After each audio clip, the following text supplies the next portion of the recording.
تو بدعت تو آپ کیا کس یعنی کہ آپ بچ ہی نہیں سکتے، آپ خود سراپا بدعت ہیں. آپ کہاں تھے دور رسالت؟ آپ ہی تو نئی چیز ہے. آپ کو پیدا ہوئے 35 سال ہوئے ہوں گے، ان کو 22 سال ہوئے ہوں گے، مجھے 57 سال ہوئے، تو میں بھی بدعت، پھر سارے بدعت. اس وقت جتنے بھی زندہ ہیں سب کے سب بدعت ہیں. ان مانو کر کے اگر اس کا معنی نئی چیز لی جائے تو یہ جو سارے بدعت ہوئے تھے، یہ پنکھے بدعت ہیں، یہ بتیاں بدعت ہیں، یہ کہاں تھی سب؟ یہ آپ اسپیکر پر مجھے سن رہے ہیں، یہ بدعت ہے. اردو زبان کی بھی کوئی میری تحقیق نہیں کہ سرکار کے دور میں بولی جاتی تھی صلی اللہ علیہ وسلم، یا کسی صحابی نے اردو بولی تھی. یہ لینتھر کی مسجد ہے، لینتھر کی چھتیں، یہ ماربل بچھا ہوا آپ کے فرش پر، آئل پینٹ کیا ہوا ہے. کوئی ثابت کر دے کہ دور رسالت میں مسجد اس طرح بنتی تھی جیسے آج بنتی ہے؟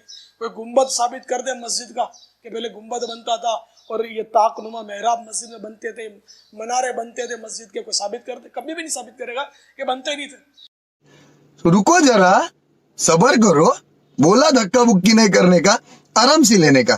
ہاں بدعت کرتے ہیں، لیکن جب کچھ کہتے ہیں تو بدعت حسنہ کہتے ہیں. اس میں میری ویڈیو ریکارڈ ہے کہ بدعت حسنہ ویسے اب کہنا چھوڑ گئے ہیں.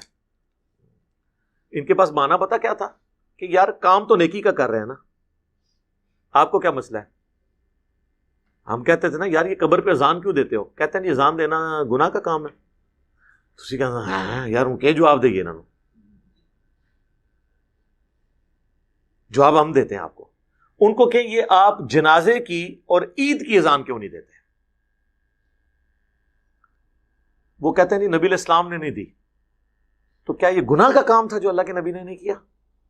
کہیں گے نہیں، بس آپ نے تعلیم نہیں فرمایا. تو یہ قبر پہ اذان کہاں تعلیم فرمائی ہے؟ پھر وہ کہیں گے ہیں او کرن گے ہیں ان کو دیو نا اذان،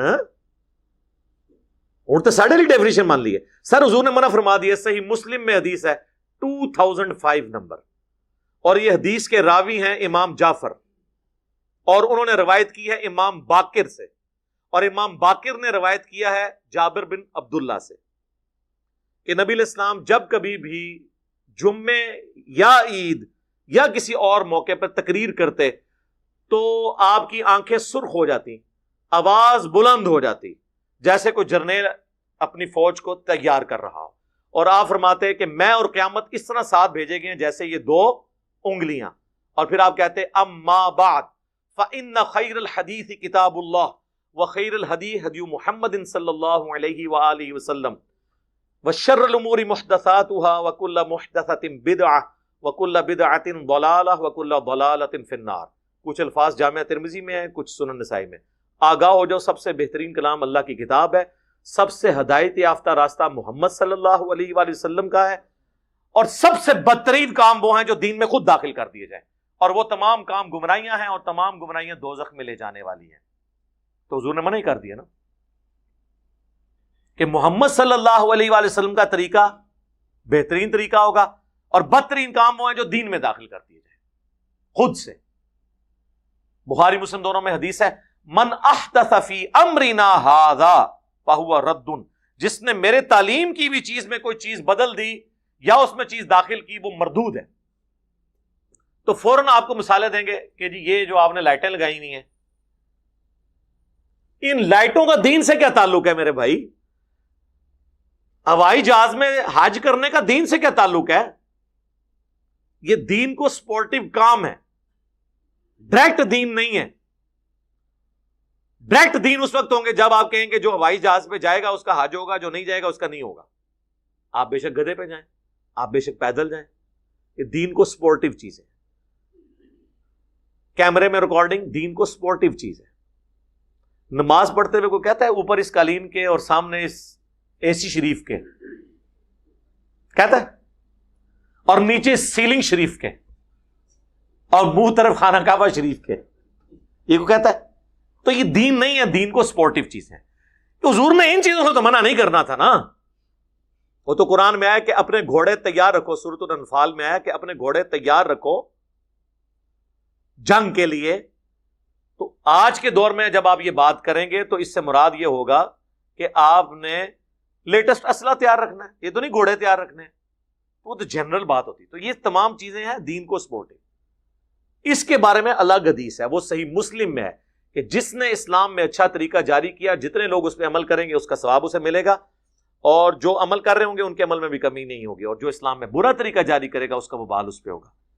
اور انہوں نے وہ الفاظ ہیں سنتن حسنتن، بدعت حسنہ نہیں ہے، سنت حسنہ ہے. اور وہ حدیث پوری بیان کریں تو آپ کا مسئلہ بھی حل ہو جائے گا. پوری حدیث یوں ہے کہ نبی الاسلام نے کچھ نیو مسلم آئے جن کے چہرے پر بھی غربت کے آثار تھے. نبی الاسلام نے مسجد میں ممبر لگوا کے خطبہ دیا. آپ نے پھر قرآن پاک کی مختلف آیات تلاوت کی جن میں صدقہ اور خیرات کی ترغیب دلائی گئی. اینڈ پہ آپ نے کہا کہ اللہ کی راہ میں صدقہ کرو. ایک انصاری اپنے گھر گئے اور وہ اپنے گھر سے کافی سارا سامان ایک تھیلے میں اکٹھا کر کے، اور صحابہ کرام کہتے ہیں کہ وہ بڑی مشکل سے اس کو اٹھا کے لایا، گھسٹتا ہوا لا کے مسجد کے صحن میں رکھا. تو حضور علیہ السلام کا چہرہ مبارک اس طرح چمک اٹھا جس طرح کے سورج اور سونا، کیونکہ اس کی وجہ سے باقیوں کو بھی جیب ڈھیلی کرنے کی ترغیب ملی. پھر ایک اٹھا، دوسرا اٹھا، لا کے مسجد میں ڈھیر لگ گیا. حضور خوش ہو گئے. تو آپ نے فرمایا جس نے اسلام میں اچھا طریقہ جاری کیا، یعنی اچھا طریقہ کس نے؟ اس انصاری صحابی نے جو بارش کا پہلا قطرہ بنا. یہ آدھی حدیث لے کے اچھا طریقہ اور اسے پکڑ کے جو ہے وہ اپنے 12 ربیع الاول کے جلوس، کوئی اپنے 10 محرم کے جلوس، کوئی اپنے 1 محرم کے جلوس حلال کرنے شروع کر دیتا ہے. خدا کے لیے یہ طریقے کی بات. پھر کوئی جو ہے وہ حضرت عثمان کی مثال دیں گے. جی صحیح بخاری میں حضرت عثمان نے جمعے کی دوسری اذان شروع کروائی. سر کدھر نہیں لکھا، بخاری شریف کھول کے پڑھو. وہ دوسری اذان ان ایڈیشن ٹو 1 نہیں تھی، وہ 1 کے پیرلل 1 تھی، جیسے مکبرین ہوتے ہیں. وہ الفاظ ہیں بخاری میں کہ حضرت عثمان غنی رضی اللہ تعالیٰ عنہ نے مدینے کے بازار میں ایک اذان شروع کروائی، کیونکہ بازار تک آواز نہیں جاتی تھی. مسجد میں 2 اذانیں نہیں حضرت عثمان نے شروع کروائی، جس طرح ہمارے بریلوی اور دیوبندی کرتے ہیں اور مثال دیتے ہیں حضرت عثمان کی. حضرت عثمان نے مسجد نبی میں 2 اذانیں نہیں دی، ایک ہی اذان دی، جس طرح اہل حدیث دیتے ہیں. یار بخاری شریف آپ خود تو پڑھ کے دیکھیں. میرے ابا جی جب وہ نئے نئے اس طرف آ رہے تھے نا، ظاہر ہے وہ تو کٹر بریلوی رہے، کوئی میلاد کی محفل نہیں ہوتی تھی جس میں وہ معنی خصوصی نہ ہو. تو ایک دفعہ جمعے کی دوسری اذان کی بات ہوئی، میں نے بریلویوں کی بخاری اٹھا کے ان کے سامنے رکھی. میں نے کہا یہ ذرا پڑھے نا، حضرت عثمان نے یہ جو دوسری اذان ہے یہ تو شروع کروائی تھی بازار میں، جس کا ایکویلنٹ آج کے دور میں سپیکر ہے کہ بازار تک آواز جا رہی ہے. یا جس سے زیادہ شوق ہے بازار میں اذان دے، مسجد میں 2 اذانیں کس بات کی؟ تو میرے ابو کہنے لگے یار اس معاملے میں بھی انہوں نے ہمیں دھوکہ دیا ہے. ہمیں تو پوری زندگی اہل حدیثوں کے خلاف کرتے تھے کہ حضرت عثمان دی دوسری اذان نہیں مندے. وہ حضرت عثمان لی اذان ہوئے تھے اہل حدیث مندے نا. میں کو اہل حدیث کا یہاں پہ سپورٹر نہیں بیٹھا ہوں، جو سچی بات ہے میں اس میں سپورٹ کرتا ہوں.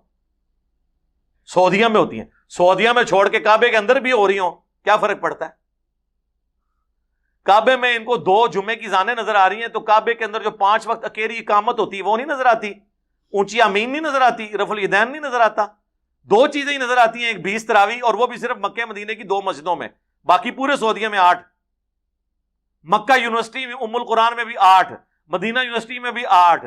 ایون باب العمرہ خانہ کعبہ شریف کے بالکل ساتھ جو اس کا دروازہ ہے نا باب العمرہ، اس کے باہر ایک چھوٹی سی مسجد ہے، وہاں بھی 8 تراویح ہوتی ہے.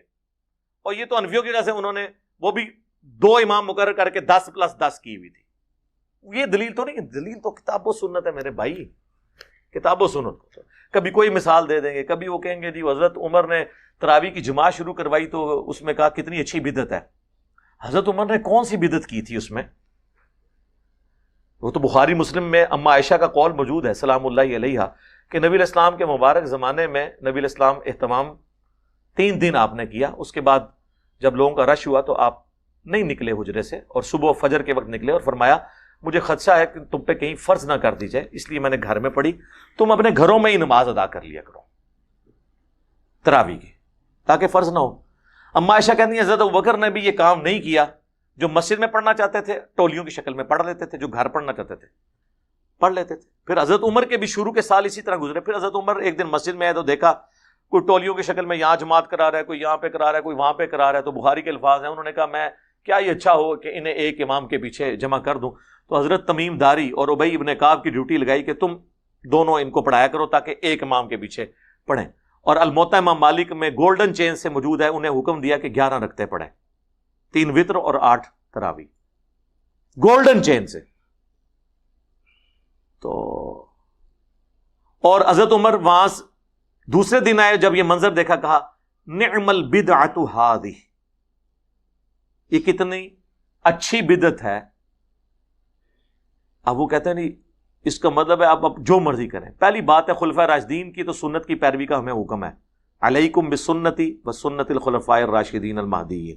خلفاء راشدین کا وہ کام جس پہ صحابہ کا اعتراض نہ ہو وہ بدعت ہے ہی نہیں, وہ سنت ہے. ہاں جب صحابہ اعتراض کریں, وہ اپنا ڈسین بدل لیں, وہ الگ بات.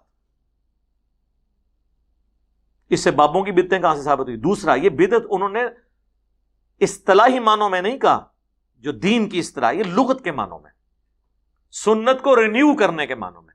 بدعت تو تب ہونا جب نبی علیہ السلام یہ کام نہ کرتے ہوں. حضور نے 3 دن تو تراویح جماعت سے پڑھی نا, تو تراویح جماعت سے پڑھنا کیا ہوا؟ سنت. حضور نے زندگی میں کوئی ایک دفعہ بھی کام کیا اور اس سے منع نہیں فرمایا وہ کوئی شخص روزانہ کرے. کیا حضور علیہ السلام ہر وقت پگڑی باندھتے تھے؟ روزانہ پگڑی میں ہی نماز پڑھاتے تھے. لیکن الیاس قادری صاحب کو میں نے 40 سالوں میں بغیر پگڑی کے نہیں کبھی دیکھا. تو اب ہم یہ کہیں گے یہ بدعت کر رہے ہیں؟ نہیں, ٹھیک ہے, وہ چاہتے ہیں ہم روزانہ کریں, ٹوپی نہیں وہ پہننا چاہتے, ان کی مرضی ہے. لیکن ونس جب 3 دن حضور نے پڑھی تو حضرت عمر نے کوئی نیا کام نہیں کیا. حضور علیہ السلام بھی ایک امام تھے, آپ کے پیچھے لوگ مقتدی نماز پڑھتے تھے. حضرت عمر نے بھی دوبارہ ایک امام پہ متفق کیا, بجائے ٹولیوں کی شکل میں. وہ ٹولیوں کی شکل میں کرتے تھے, کوئی ایک حافظ 10 بندے لے کے کھڑا ہو گیا اپنا ایک قرات. ظاہر ہے ہر بندہ ایک طرح کا تو نہیں نا, کہ کچھ لوگ کہتے ہوں گے ہم نے روزانہ کا اتنی صورتیں پڑھنی ہے, کوئی کہے گا اتنی پڑھنی ہے, تو وہ ہر بندے کا اپنا ہے. اس طریقے سے اس سے وہ بدعت ثابت کر رہے ہوتے ہیں. تو اس طریقے سے بدعت ثابت نہیں ہوتی, بدعت حسنہ, اور وہ یہ کہانی ہے صرف ان کی.